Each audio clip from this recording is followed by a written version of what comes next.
पिछले कुछ दिनों में अत्यंत ही दुर्भाग्यपूर्ण घटनाएं कुछ हुई हैं। जिन लोगों ने अपनी जान गंवाई है उनको मैं सच्ची श्रद्धांजलि देता हूं और उनके परिजनों के प्रति गहरी संवेदना व्यक्त करता हूं। और एक बात मैं कहना चाहता हूं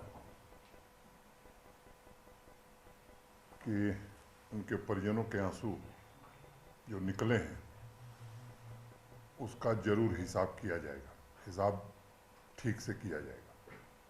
सिक्योरिटी फोर्सेस के साथ विस्तृत चर्चा हुई है और मानवता के जो इन दुश्मनों को बख्शा नहीं जाएगा। जम्मू कश्मीर के 1.25 करोड़ नागरिकों के जान माल की हिफाजत का मुकम्मल बंदोबस्त हो, इसकी रणनीति बनाई गई है।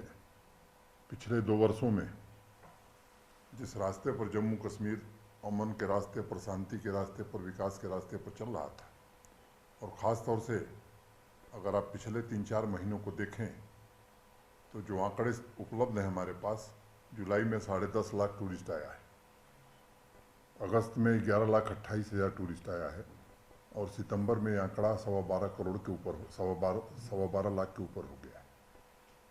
एक तरफ जहां लोग समृद्धि की ओर आगे बढ़ रहे हैं, कुछ लोग नहीं चाहते हैं कि यहाँ समृद्धि आवे, लोग शांति से रहें और जम्मू कश्मीर विकास के रास्ते पर चल सके।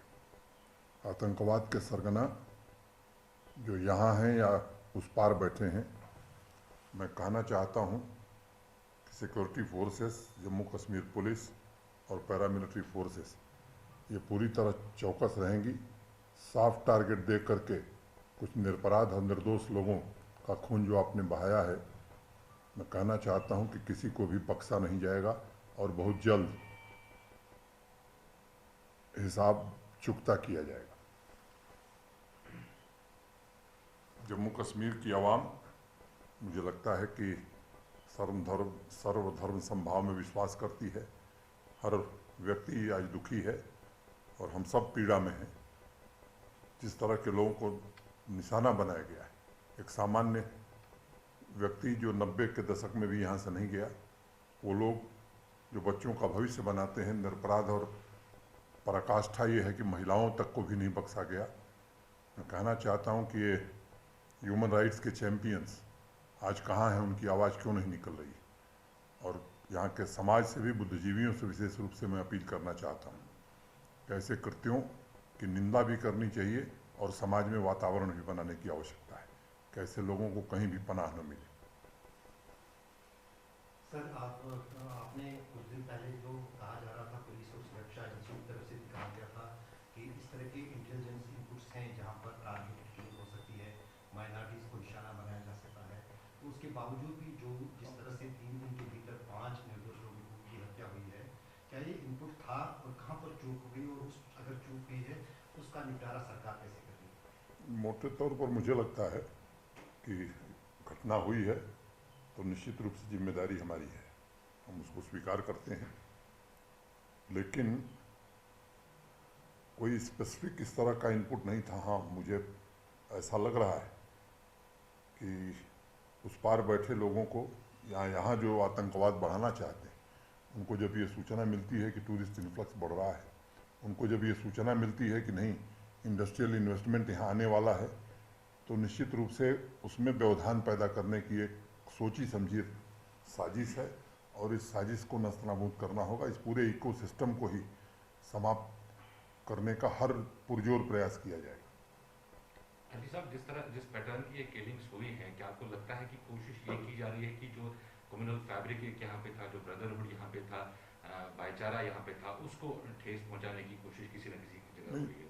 एकदम आपने सही कहा है। यहाँ जो आपस में प्रेम और मोहब्बत है, ये चिन्हित करके ऐसे निर्दोष लोगों को मारना ताकि इस तरह की भावना यहाँ पैदा हो और वो अपनी कोशिशों में कामयाब न हो, इसकी हर पुरजोर कोशिश की जाएगी।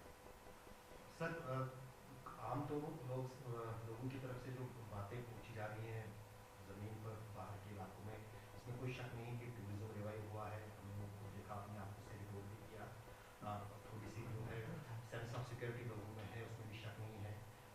कारण जो टूरिस्ट भी कश्मीर में आएंगे, लेकिन सबसे ज़्यादा पेरेंट्स का ये है अभी तक स्कूल नहीं खुल पाए हैं कश्मीर में, क्योंकि लगातार अगस्त 2019 से स्कूल नहीं खोले जा रहे हैं। उसके लिए क्या प्रशासन कर रहा है ताकि जो बच्चे घरों में अब फ्रस्ट्रेट हो रहे हैं वो दोबारा स्कूल का रुख कर पाएँ? मैंने एक दिन और भी इस पर चर्चा किया था, एक मैं दूसरे मुद्दे पर बात कर रहा हूँ, लेकिन आपने प्रश्न पूछ दिया है इसलिए मैं उसका उत्तर देता हूँ।